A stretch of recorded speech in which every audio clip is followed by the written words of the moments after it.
لله نحمده ونستعينه ونستغفره ونعوذ بالله من شرور أنفسنا وسيئات أعمالنا من يهده الله فلا مضل له ومن يضلل فلا هادي له وأشهد أن لا إله إلا الله وحده لا شريك له وأشهد أن محمدا عبده ورسوله يا أيها الناس اتقوا ربكم الذي خلقكم من نفس واحدة وخلق منها زوجها وبث منهما رجالا كثيرا ونساء واتقوا الله الذي تساءلون به والأرحام إن الله كان عليكم رقيبا يا أيها الذين آمنوا اتقوا الله حق تقاته ولا تموتن إلا وأنتم مسلمون يا أيها الذين آمنوا اتقوا الله وقولوا قولا سديدا يصلح لكم أعمالكم ويغفر لكم ذنوبكم ومن يطع الله ورسوله فقد فاز فوزا عظيما أما بعد فإن أحسن الحديث كتاب الله وخير الهدي هدي محمد صلى الله عليه وآله وصحبه وسلم شر الأمور محدثاتها فإن كل محدثة بدعة وكل بدعة ضلالة وكل ضلالة في النار أيها الناس بعد ياكم حميدي الله سبحانه وتعالى صليانكم سليم تمويت محمد صلى الله عليه وسلم tupo katika muhadhara katika daura hii ilmia katika markaz al-Faruq na muhadhara ninaotakiwa kuwasilisha ni mikhalafa ya kisheria katika jambo la harusi.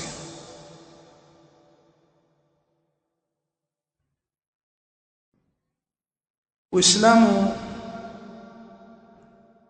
ni dini kamil, ni dini shamil, ni dini ambayo hakuna nyanja ambayo mwanadamu anahitajia katika maisha yake ya dunia na kesho akhera isipokuwa Uislamu. Nyanja hiyo umeielezea, umeweka mafunzo yake mazuri kabisa, kuanzia katika upande wa itikadi, upande wa tauhid, upande wa ibadati mbalimbali, upande wa miamalat, upande wa akhlaq wasuluk. Uislamu hauna sehemu ulioacha, kama anavyosema Allah tabarak wa taala, wa kulla shay'in fassalnahu tafsila, na kila kitu tumekipambanua, kukipambanua na kukiweka wazi. Hakuna jambo lolote katika umuri dunia wal akhirah isipokuwa Uislamu jambo hilo umeliweka wazi. Takiwa tu Waislamu waisome dini yao kwa uzuri, kwa ufanisi, na kutoka kwa walimu ambao wamesheheni ilmu iliyokuwa sahihi, wana maarifa yaliyokuwa sahihi. Kwa kufanya hivyo, kila Muislamu atayaona mafunzo ya dini yake mbele yake yamekamilika tena mazuri kabisa. Ujinga wa kutokuijua dini umwafikisha Waislamu wengi kumkosea Mola wao subhanahu wa ta'ala katika mambo mbalimbali, kuanzia mambo ya kiitikadi, ya kiibada, mpaka mambo ya kimiamalat. Na katika jambo linalofungamana na muamala jambo ambalo Uislamu umelielezea vizuri na umeweka mafunzo mazuri ni jambo la aziwaji, ni jambo la ndoa. Uislamu umeifundisha ndoa vizuri kabisa, kuanzia mwanzo, hatua yake ya mwanzo mpaka mwisho.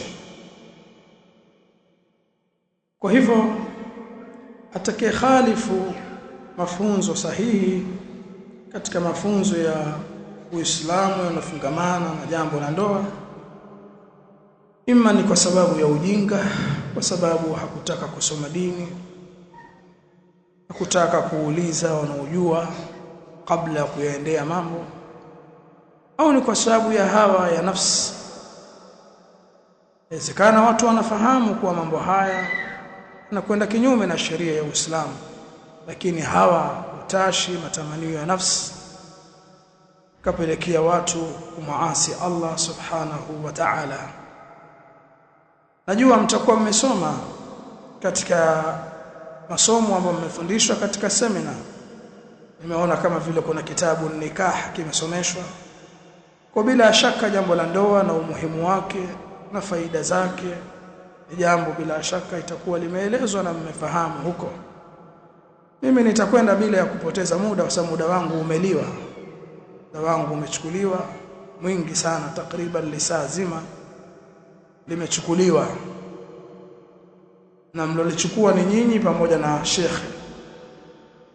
Kwa hiyo nikiamua pia kuadhibu, basi naweza nikawaeka. Naam, mikhalafa ya kisheria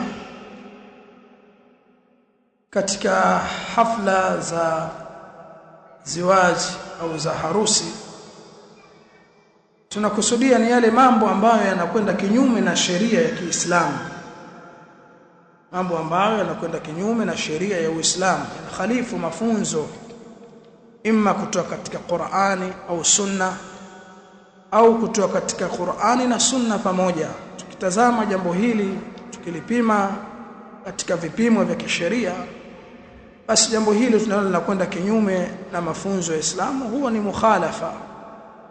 Kwa hiyo mikhalafati tunaweza tukaidhibiti baadhi kulingana na kuwa mikhalafa ni mingi sana, lakini pia kutegemea na jamii nyingine. Inawezekana kabisa katika maeneo haya ya Zanzibar au hapa Unguja kukawa kuna mambo ni mikhalafa, lakini mimi siifahamu kwa sababu siishi hapa, na ikawa pia katika maeneo mengine kuna mambo ni mikhalafa, mimi siifahamu. Kwa hiyo nitazungumza yale ambayo mimi nayafahamu, ima kwa kuyaona au kuyasikia au kuyajua kupitia njia mbalimbali zinazotufikisha katika kujua jambo. Kwa kukiwa kuna jingine, basi kwa kuwa kuna nafasi ya kuandika chochote, mnaweza mkanitanabahisha kwamba kuna na hili huku kwetu, je, hili likoje, kuna na hili, alafu tukazitazama adilla shar'ia, tukiona kwamba ni mukhalafa na huo nao pia tutauongeza katika yale ambayo tumeweza kuyakusanya. Ndugu zanguni wa kina mama,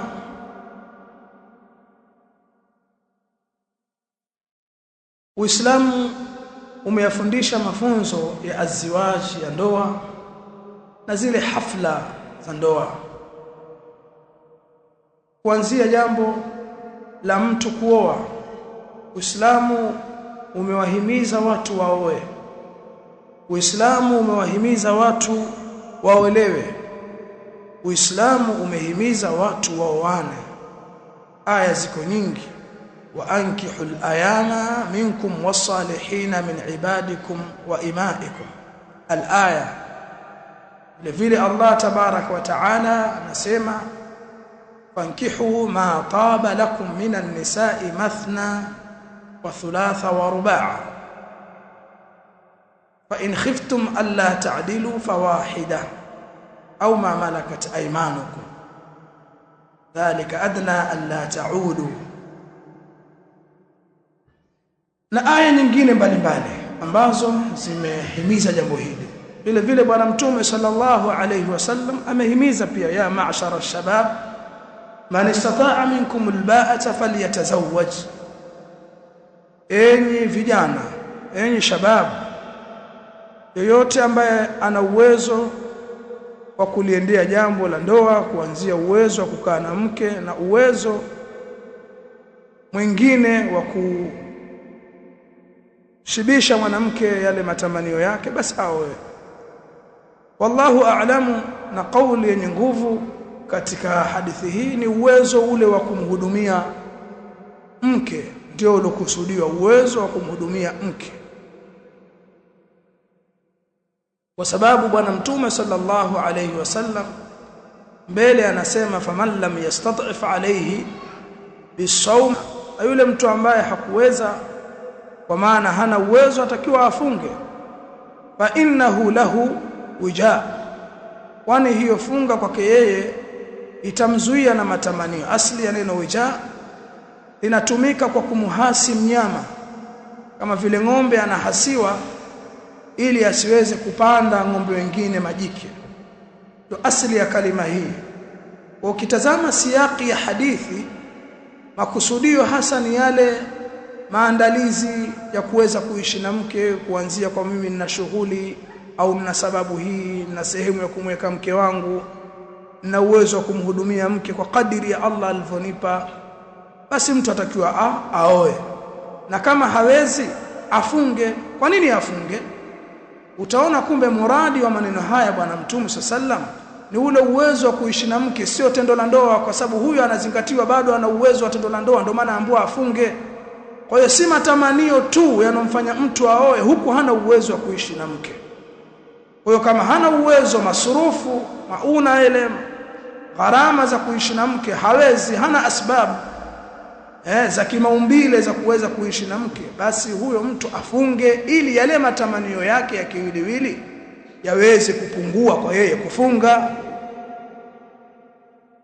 Naam, katika hili kuna mukhalafa mkubwa kabisa, ni watu kuchelewa kuoa au kuolewa bila ya sababu ya kisheria.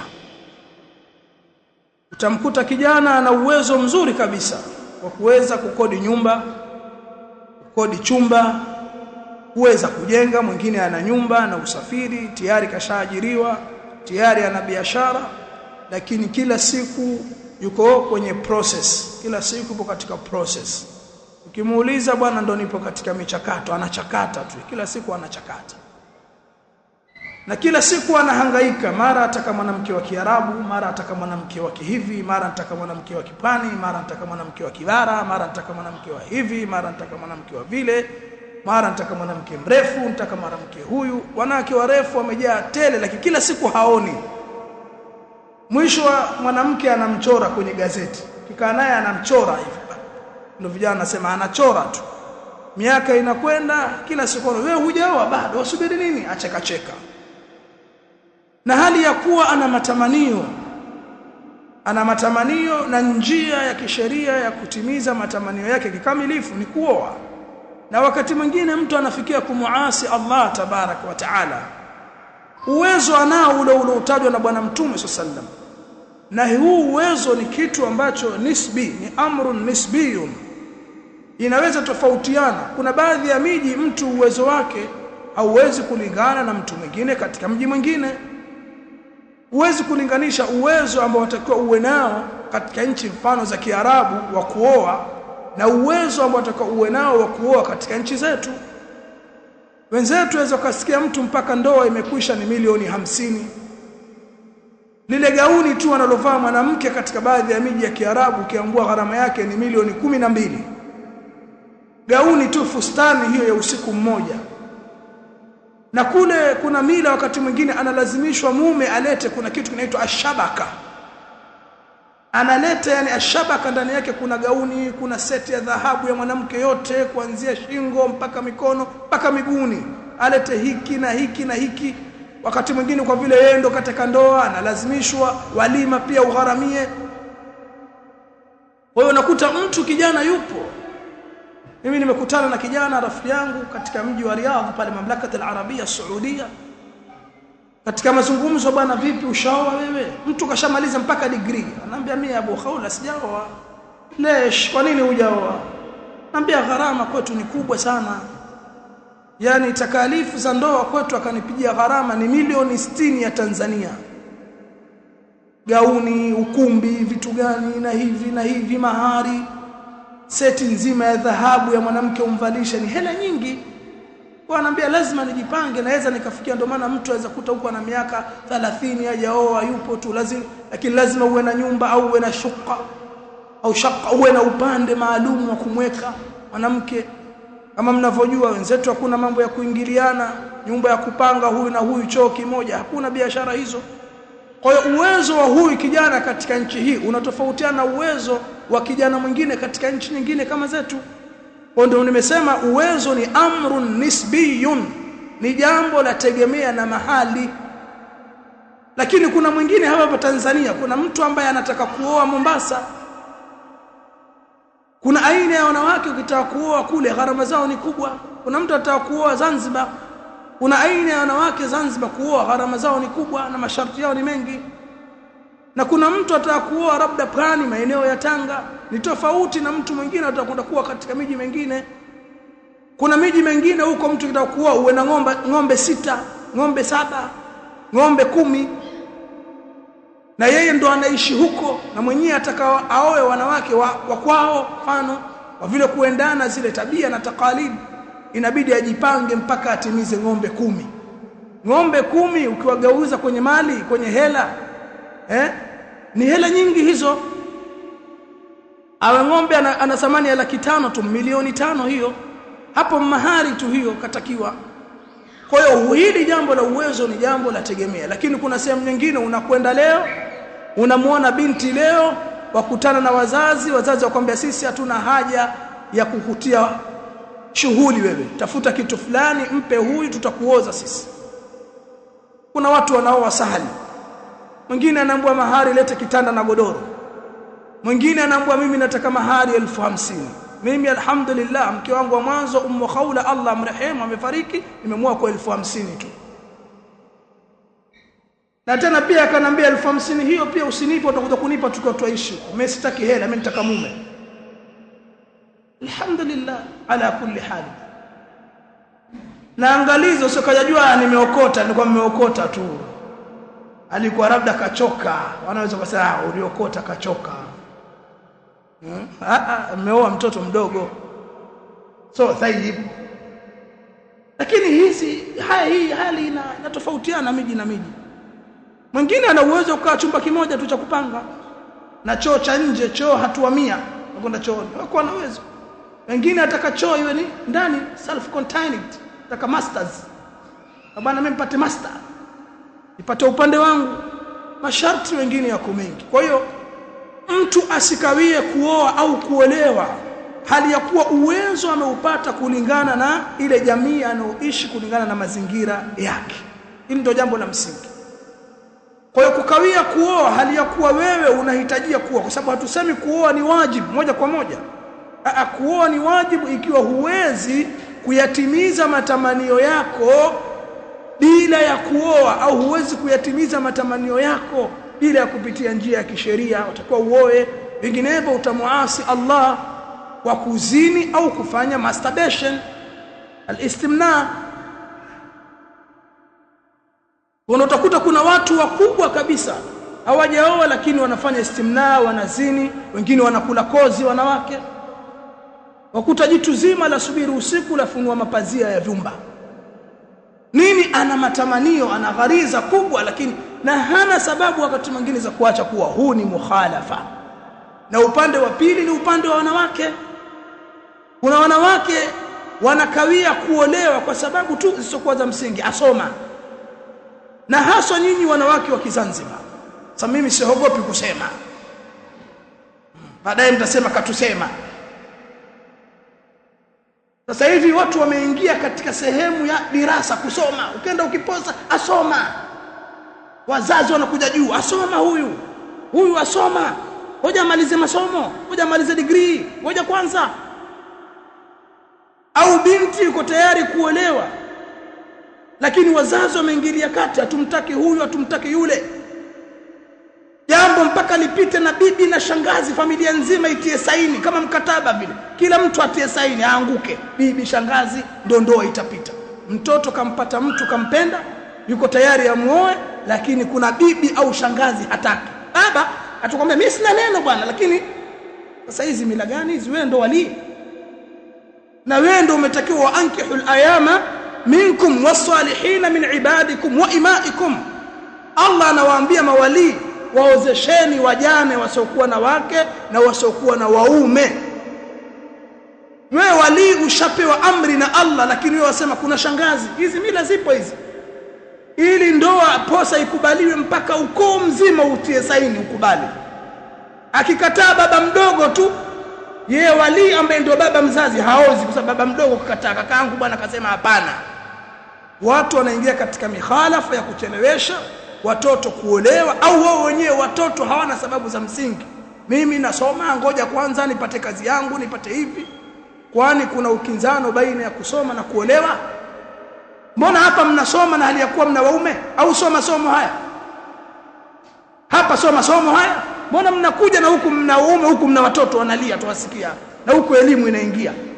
Lakini tumeandaliwa na wa magharibi wasiokuwa waislamu tufanye mikhalafa, tuingie katika zinaa. Zinaa imekithiri mpaka huko mashule, na hao wanaosoma si maana sababu ya kusoma inawafanya wasiolewe kwamba basi wajidhibiti. Zinaa imeenea mpaka mashuleni, yani huko hataki kuolewa asoma, lakini azini. Angalia tulipofikia katika sehemu mbaya kabisa. Yani mtu yuko tayari amuasi Allah, azini, lakini kuolewa asoma. Lakini tendo lile la ndoa ambalo anakwenda kulifanya katika ndoa alifanya nje ya ndoa, anafanya zina. Au zina katika huu mjitamaa hakuna. Watoto wa shule hawapati mamimba huku wanasoma, ma university watu hawapati mamimba, wanapata huku wanasoma. Lakini ukienda ukipeleka posa tu, ima wazazi au yeye, mimi kwanza wajua nataka nisome, ilikwenda ikarudi, au wazazi wana hili na lile. Huu ni mukhalafa wa kisheria. Kwa huu mukhalafa huu ni kabla ya jambo lenyewe la ndoa tunazungumza. Mukhalafa wa pili ni pale endapo sasa jambo limekubalika. Mfano, kijana ameamua kuoa na binti ameamua kuolewa. Kuna mikhalafa ya jambo la uchumba. Jambo hili watu wamekhalifu sheria kwa kiasi kikubwa. Mchumba anapopeleka posa, ima yeye au washenga wake, kuna utaratibu wa kisheria. Kuna mukhalafa unafanyika katika nchi sasa za Kiarabu. Kuna watu wanakataa kabisa mchumba asimuone, yani yule kijana aliyokuja kuposa asimuone yule mchumba, kwa maana mkewe mtarajiwa, kama mambo yatakwenda vizuri. Wanakataa. Wako baadhi ya Waarabu na tabesi wanaona ni fedheha mtoto wao kuonekanwa, alafu kijana akasema mimi bwana sijampenda. Hiyo wanaona ni aibu kubwa sana. Wengine wanangangana, hawataki, wanakuambia tuwe mtume dada yako, tume shangazi yako waje wamuone, mama yako aje. Wao wakimpenda basi, lakini sisi hatukuruhusu kumuona.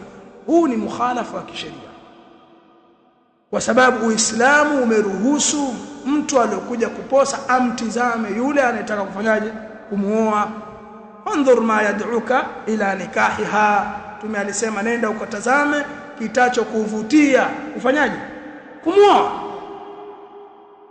Ni mafunzo ya dini kabisa, na wakati huo mtu hapati madhambi kwa yeye kumuona. Ni sheria imeruhusu, sababu mjue kwamba sheria kuna mambo umeyaharamisha, lakini kuna wakati mambo hayo yanakuwa sio haramu. Mfano, nyinyi mnafahamu kwamba mtu ili athibitishe mtu fulani azini zina, mashahidi wangapi?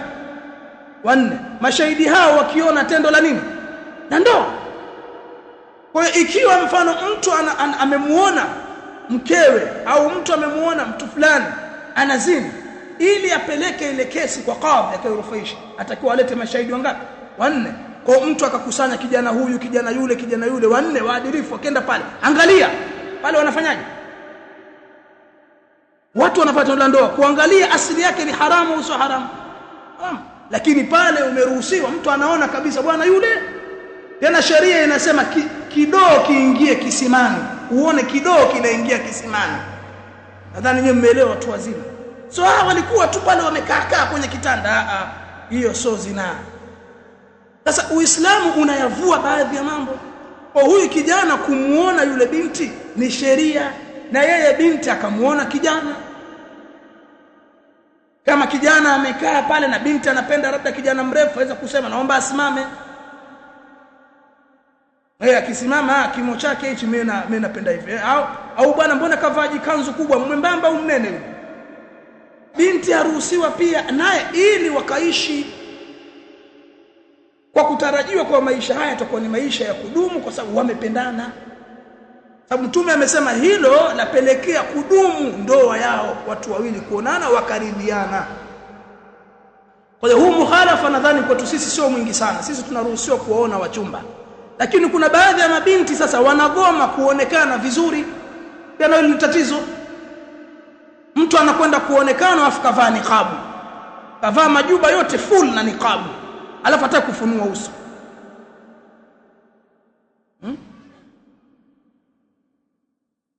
Huni mukhalafa, na binti kang'ang'ana bwana anaona aibu. Hapa pana wazazi wako, pana mawalii wako. Mfano huyu ni kijana amekuja, funua uso akuone, na akiufunua mkuta katazama chini pia hataki, yani aonekane yeye. Tukubali hii ni sheria. Kama wewe ambavyo umeruhusiwa utamtazama, na wewe akutazama. Na kama kuna mtu kuna vitu atavihitaji ajue, takiwa ajue. Zekana jijuba limekuwa kubwa hilo, mtu afahamu huyu mke yukoje. Kila mtu ana utashi wake bwana. Uislamu unaruhusu namna ya huyu mtu kuweza kujua. Umeelewana vizuri? Bali mtu anaruhusiwa kama ana nia njema hata kusubiri mwanamke labda anapita akamtazama. Bana mchumba wangu mtarajiwa ndio yule. Sasa hivi anatoka kwenye muhadhara na kuna nyumbani, ngoja nitege sehemu fulani. Akatega akamtazama. Ndo anavokwenda, kumbe kimo chake sahihi ndio kile. Labda kule ilikuwa yule mtu akuona vizuri, kamtazama huku kakaa. Kumbe ana umbile hili. Kumbe hivi. Kumbe akenda ndo mwendo wake ule. Mtu akatia saini kwa mimi huyu nimemtaka. Uislamu umeruhusu, na wakati huo mtu huyu haambiwi afanya dhambi. Haambiwi anakosea, kwa sababu ana nia njema ya kufanyaje, ya kutaka kuoa. Sasa ili afikie huko atakiwa aingie katika ndoa akiwa amefanyaje, ameridhia. Kama vile mfano wa biashara. Ndio maana zimekatazwa biashara za almunabadha, walmulamasa, walmuhasa. Mtu ananunua kitu haja kitazama, hakijui. Hakuna wasifu wowote. Kwa sababu anaweza akaja akasema mimi sikukusudia hii bwana. Kumbe ni hivi, mimi basi sitaki hii biashara. Atakiwa aridhike.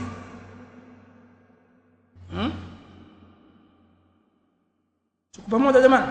Kwa mukhalafa wa pili ni mukhalafa baina ya kati ya ile process ya uchumba katika jambo la mtu kuonekanwa au kuonana wawili. Tusikhalifu sheria. Sheria imeweka wazi watatoka kuonana waridhiane. Na wakati mwingine mtu asakasema mimi nimeridhika, kwa sababu kuna watu wengine wanaume akisikia sauti tu ya binti uko ndani asema hiyo sauti tu nimeridhika. La. Baadaye ukaja ukatusumbua. Mimi mvuona ile sauti nikajua basi sauti kama nzuri namna ile itakuwa na hiyo sura yake, itakuwa ni kadha. Sheria ifuatwe, watu waonane, watu waridhiane. Mukhalafa wa tatu ni baada ya kuwa sasa watu wameshakubaliana, kijana amekubali na binti amekubali, ama mimi nimekubali. Kwa hiyo kuna mikhalafa inayoingia katika jambo la uchumba, mawasiliano. Kuna watu wamefungua milango ya mawasiliano na mchumba wake. Kwa tena ni mawasiliano hapo, mtu usiku mpaka saa 6 ongea na mchumba wake kadha wa kadha, mambo yamekuwa mengi. La, huo ni mukhalafa wa kisheria. Umemwona binti, mmeelewana mbele ya wazazi, umekubali, una kitu chochote, piga simu kwa baba yake, kwa kaka yake, bwana nilikuwa nina zawadi, nilikuwa nataka kujua anavaa kiatu namba ngapi, anavaa hivi, labda kuna zawadi takalete, sawa, unajibiwa kwa njia za kisheria. Na hili limekuwa jambo sasa zito, watu wanaona ni zito. Milango ya mawasiliano, madamu binti ana simu na kijana ana simu, watu watawasiliana, watu watacheka, watu watapigana mabusu, huko hawajaoana. Huu ni mukhalafa wa kisheria, yatakiwa tumuogope Allah tabaraka wa taala katika jambo hilo. Mukhalafa mwingine, mukhalafa ngapi huo? Baadaye nitawauliza nyinyi. Kwa natoa kwanza kazi. Kama nyote mna makaratasi natoa kazi. Kila mmoja baadaye aniorodheshee mikhalafa aliyohitaji, alete karatasi mbele. Kwa kama huna tafuta karatasi na peni. Ingelikuwa na muda afungesaisha alafu mkasema Maryam binti fulani kapata ngapi. Ni semina lakini muda utoshi. So umekaa tu mwingine unasinzia mwingine kadi. Kwa hiyo kule kama kuna viongozi wanadhibiti idadi ya watu waliohudhuria semina tuijue ni ngapi na makaratasi pia nayataka mbele ni ajue mangapi. Kazi hiyo nimeitoa.